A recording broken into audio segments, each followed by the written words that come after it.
You've been lied to, and oh, you don't want to hear about that. And neither do I. And you're going to fight those lies because you want to hold on to them. Let's talk about that. Hey guys, as always, a big Jew and thanks for stopping by. Merry Christmas to each of y'all. Shout out to several folks yesterday who said, Johnny, why do you open with a Kujut Jew? And to those folks, I say, Kujut Jew. Shalom. A bunch of y'all liked the shalom yesterday. You were really confused, as am I. Thank you for stopping by. Thank you for crushing that thumbs up. Y'all are amazing. I want to talk to you about lies. The older I get, the more I realize we have been lied to.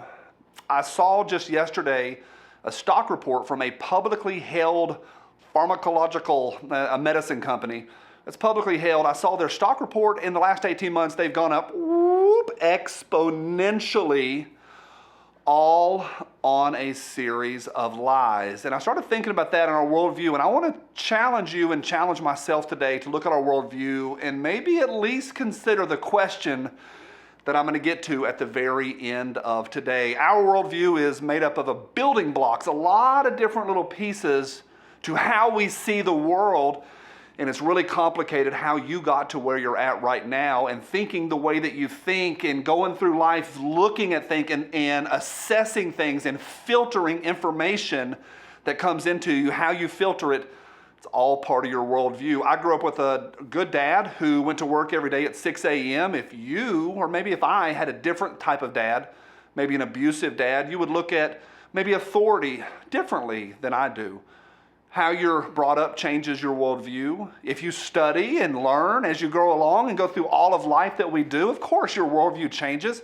How about the way that you're wired? If you're just kind of loosey-goosey and you're like, oh my gosh, I saw the stars and I saw my future in the stars kind of person, your worldview, that would affect you in every way. But if you're more linear and you're more Greco-Roman thinking and things have to be systematic and you're more of an engineer type, that affects your worldview as well. Plus, your experience in life. Folks that went through the Great Depression, that affected them for the next 50, 60 years, the rest of their lives.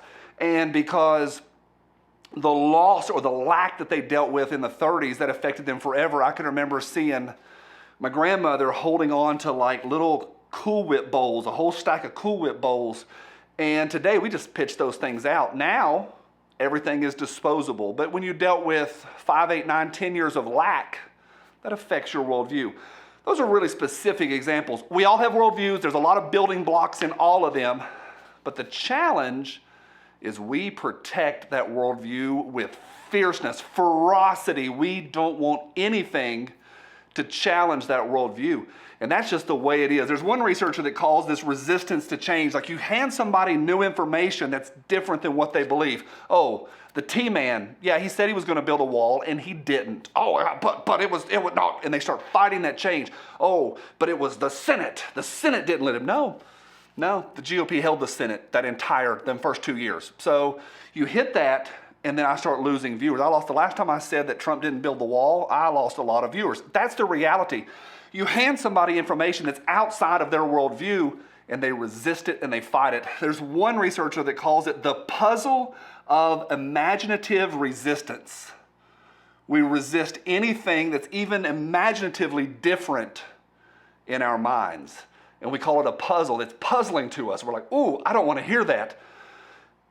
One of the challenges is that we only seek confirmation. We don't seek information. That's one of the challenges of our psyches. We all do it. Who watches The Blaze? Those of y'all that watch The Blaze, you agree with The Blaze. There's no way around it. That is who watches that. An easier example, how about who reads self-help books or motivational books? Well, the folks that are already motivated. Exclusively, 100% of folks that read self-help books and motivational books are already motivated people. 100%, that's undeniable. We resist change. We seek confirmation. We all do it. Now, we've been lied to.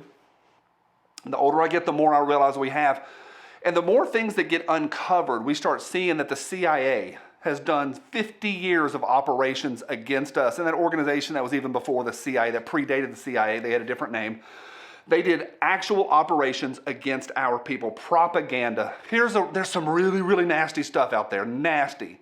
And you see that and you're like, ooh, we were lied to about that. Ooh, that was twisted. Ooh, not good. I watched the NFL and the NBA and the MLB for years and just thought they were patriotic.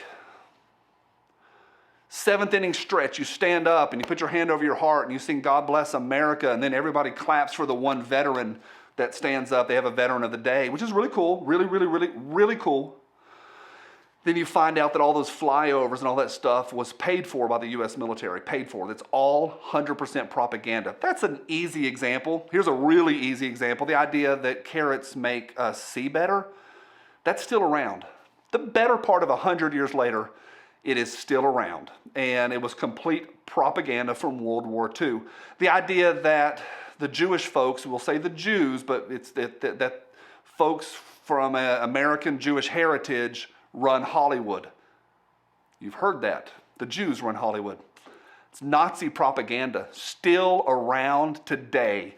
You've been lied to, and you end up having these building blocks that some are very, very accurate. You work hard, things go well. You take care of your body, things go well. You do this, this happens. Really good building blocks. But in the midst of all that, there's propaganda and lies and all sorts of misinformation. When I was a kid, the media was actually pretty good. I can remember Dad getting frustrated with Dan Rather in the 80s and going, well, the way he skewed that story was back during the Clinton era. And I remember him explaining to me how this story was actually skewed, and you use specific words when something, like if you like the president, anything that happened was because of the president, anything good. If you don't like the president, everything bad goes through him. But if something good happens, but you don't like that guy, you say, the White House announced today that all these good things happened. You blame the White House. You don't give credit to the guy's name. Every story is skewed. So I can remember that way back when, but even in the last 20 and 30 years, there has been some serious, good journalistic integrity.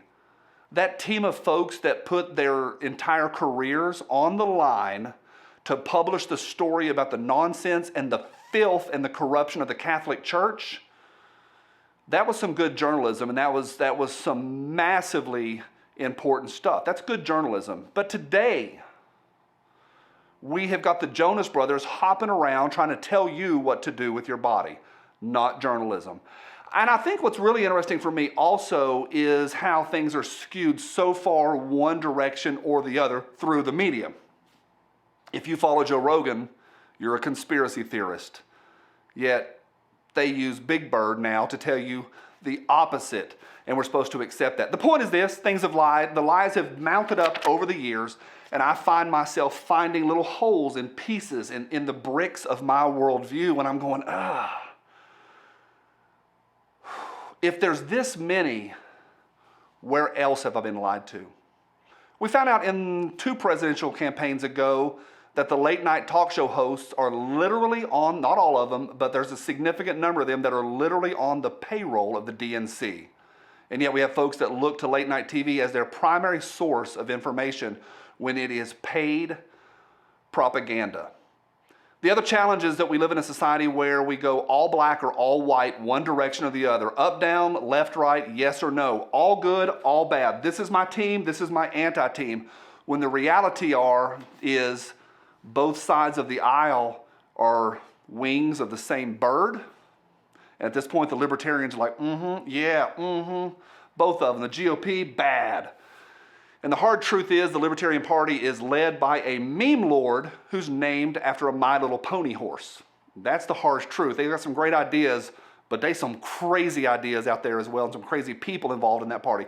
All of that to say this: do you feel the puzzlement of resisting change? When I say things on here, I said something the other day and I think I lost like 85 subscribers in like an hour because people just disagreed.